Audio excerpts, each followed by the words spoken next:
রব্বুল আমিন এখানে বললেন ইউরিদুনা লিতুফিউ নূরাল্লাহি বিআফওয়াহিহিম আল্লাহু মুতিম্মু নূরিহি ওয়ালাউ কারিহাল কাফিরুন। আল্লাহু আকবার।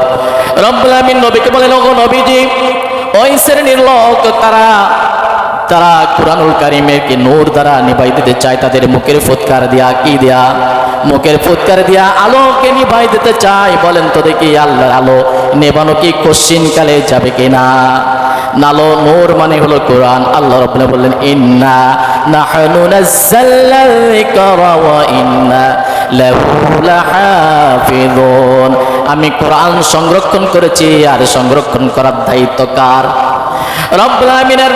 অর্থাৎ এই নূর, এই কোরআন বিশ্বনবী সাল্লাল্লাহু আলাইহি সাল্লামের কাছে নাজিল হওয়ার আগেই পাহাড়ের কাছে বলে, পাহাড় রে, কোরআনকে একটু তুই নে। পাহাড় বলে, না, এই কোরআনকে নিতে পারবো না, কারণ এই কোরআন ধারণ আর বহন করা আমার পাহাড়ের পক্ষে সম্ভব নয়। বিভিন্ন জায়গায় কোরআনুল কারীমকে অবতীর্ণ করতে চেয়েছিলেন আল্লাহ রাব্বুল আলামিন, কিন্তু সমস্ত আল্লাহর সৃষ্টিগুলো বলছিল, না, আল্লাহ এটা নিতে পারবো না, কারণ এটা অত্যাধিক ভারী জিনিস, এটা অত্যাধিক দামি জিনিস, এর সংরক্ষণ করার দায়িত্ব আমাদের সম্ভব নয়। রব্বুল আমিন শেষ বিশ্বনবী সাল্লাল্লাহু আলাইহি সাল্লামের উপর নাজিল করলেন। নাজিল করার পরে বিশ্বনবীকে বলে দিলেন, ও নবী, আপনার উপরে দায়িত্ব, আপনার কোরআন আপনার উপরে নাজিল করলেও দায়িত্ব হলো আমার। এই জন্য রব্বুল আমিন বলে, ইন্না নাহনু নাযালনা যিকরা ওয়া ইন্না লাহু লাহাফিজুন। নিশ্চয় কোরআন আমি অবতীর্ণ করেছি, আমি আল্লাহ তাআলা এটা সংরক্ষণ করার দায়িত্ব আমার। এই জন্য রব্বুল আমিন বলে, ইউরিদুনা লিতুফিউ নূরাল্লাহ। তারা চায়, এক শ্রেণীর লোক চায় কোরআনকে নিভাই দিতে, কিন্তু আমি রব্বুল আমিন তারা যতই নিভাবে, আমি রব্বুল আমিন সেটাই আরো উজ্জ্বলিত করব। সুবহানাল্লাহ। আর এটা হলো কাফিরদের ষড়যন্ত্র। পরে বললেন, ওয়াল্লাযী আরসালা রাসূলাহু বিল হুদা ওয়া দীনিল হাক্কি লিইযহিরাহু আলাদ-দীনি কুল্লিহি ওয়ালাউ কারিহাল মুশরিকুন। সুবহানাল্লাহ। রব্বুল আমিন বললেন, তিনি তো নিজ রাসূলকে হেদায়েত ও সত্য দিন প্রেরণ করেছেন, তাকে সকল দিনের উপর বিজয় করার জন্য। রব্বুল আমিন এখানে দিনের কথা বললেন। এই দিনটা কোন দিন? কালকের দিন কি আজকের দিন কি পরশু দিন? এই দিন বললেন। দিনের প্রতি রব্বুল আমিন বললেন, রব্বুল আমিন এক নম্বর দিনের কথা বললেন, দিন বা হলো প্রতিদান। প্রথম দিনের নাম হলো প্রতিদান বা বদলা। রব্বুল আমিন বললেন, মালিক ইয়াউমিদ্দিন। বিচার দিনের মালিক যিনি, তিনি হলেন কে? কথা বলেন। মালিক ইয়াউমিদ্দিন, বিচার দিনের মালিক, অর্থাৎ প্রতিদান বা বদলা। রব্বুল আমিন সূরাতুল ভিতরে বললেন, কাল্লা বাল তুকাল্লিবুনা বিদ্দীনি ওয়া ইন্না আলাইকুম লাহাফিজিন। সুবহানাল্লাহ। আল্লাহ বলছেন, কখনো এমন হওয়া উচিত নয়, কিন্তু তোমরা কর্মফলকে অস্বীকার করো। অর্থাৎ আল্লাহ তাআলা যে জিনিসটা আমাদেরকে দিয়েছেন, যেটা আমাদের দিয়েছেন, সেটা সে প্রতিদানের। যিনি আমাদেরকে খাওয়ান, যিনি আমাদেরকে এত কিছু নাজ নিয়ামত দিচ্ছেন, তার প্রতিদান হিসাবে সেই দিনকে অস্বীকার যারা করবে, তারা কি কাফের না মুশরিক? এখানে বললেন তারা হলো মুশরিক। তারা কি? মুশরিক। দুই নম্বর দিনের নাম হলো আনুগত্য। রব্বুল আমিন বলেন, আফা গায়রা দীনিল্লাহি ইয়াবগুন ওয়া লাহু আসলামা মান ফিস সামাওয়াতি ওয়াল আরদি তাওহাও ওয়া কারহাও ওয়া ইলাইহি ইরজাউন। সুবহানাল্লাহ।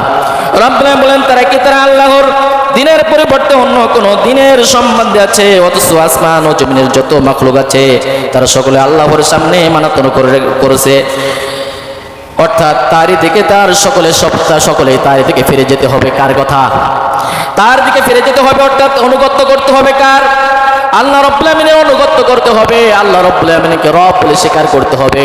তাহলে দ্বিতীয় দিনের নাম হলো অনুগত্য, দ্বিতীয় দিনের নাম হলো অনুগত্য। রব্বুল আমিন আরেক জায়গায় বলেন, ইন্না আনজালনা ইলাইকাল কিতাবা বিল হক ফা'বুদুল্লাহা মুখলিসাল লাহুদ্দিন। রব্বুল আমিন বলে, হে রাসূল, নিশ্চয় আমি এই কিতাব তোমার প্রতি নাজিল করেছি সত্য সহ, সুতরাং তুমি আল্লাহর ইবাদত করো এবং তার অনুগত্য একনিষ্ঠ হও।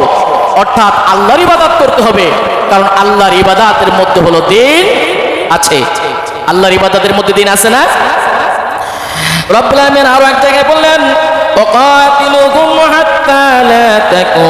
فتنة ويكون الدين لله فإن انتهوا فلا عدوان إلا على الظالمين سبحان الله রব্বুল আমিন এখানে বললেন যে অনুগত হতে হবে আল্লাহ তাআলার অনুগত আর ইবাদত বন্দেগী যদি আপনি না করতে পারেন তাহলে আল্লাহ বললেন তারা হলো জালিম তারা হলো কি তারা হলো জালিম অর্থাৎ তারা জুলুম করে রব্বুল আমিন তৃতীয় নম্বর বলেন অনুগত্যের বিধান বা পদ্ধতি রব্বুল আমিন কোরআন কারীমের সূরাতুল আল ইমরানে রব্বুল আমিন বলেন ইন্নাদ-দীনা ইনদাল্লাহিল ইসলাম ওয়া মা ইখতালাফাল্লাযীনা উতুল কিতাবা ইল্লা মিন বা'দি মা জাআহুমুল ইলমু বাগয়াম বাইনাহুম ওয়া মান ইয়াকফুর বিআয়াতিল্লাহি ফাইন্নাল্লাহা সারিউল হিসাব জরমা আল্লাহু আকবার আর জরমা আল্লাহু আকবার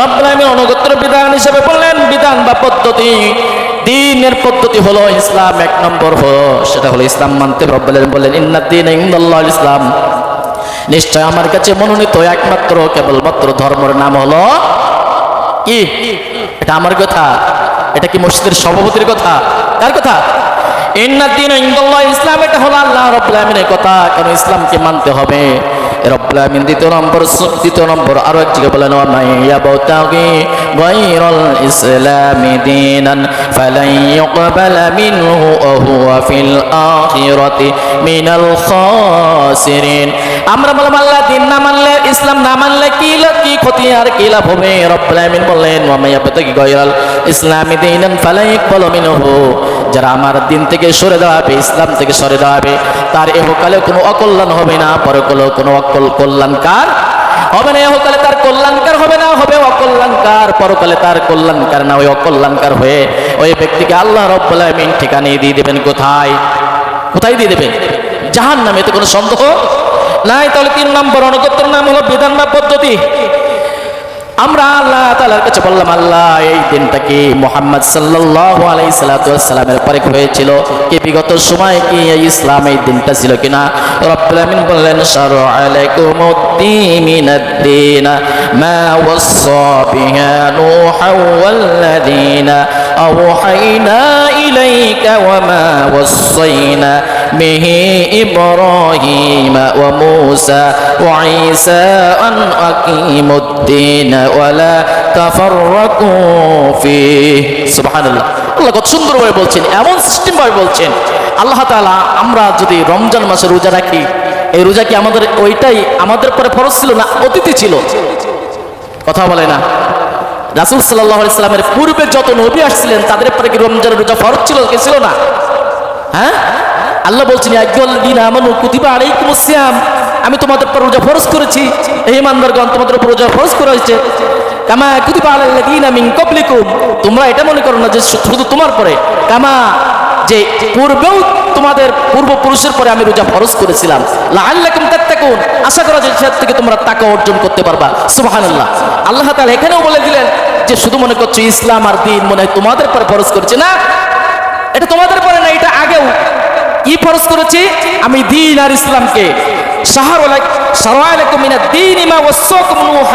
আমি নূহ আলাইহিস সালাতু ওয়াস সালামের পরে এই দিনকে ফরজ করেছিলাম সুবহানাল্লাহ শুধু নূহ আলাইহিস সালাম ইব্রাহিম আলাইহিস সালাম শুধু কি ইব্রাহিম ঈসা আলাইহিস সালাতু ওয়াস সালাম শুধু ঈসা আলাইহিস সালামকে করেছিলাম আল্লাহ বলছেন আনা আকিমুদ্দিন আমি এখানে আকিমুদ্দিন সম্পর্কে আমি জোর দাবি করেছিলাম সুবহানাল্লাহ বলি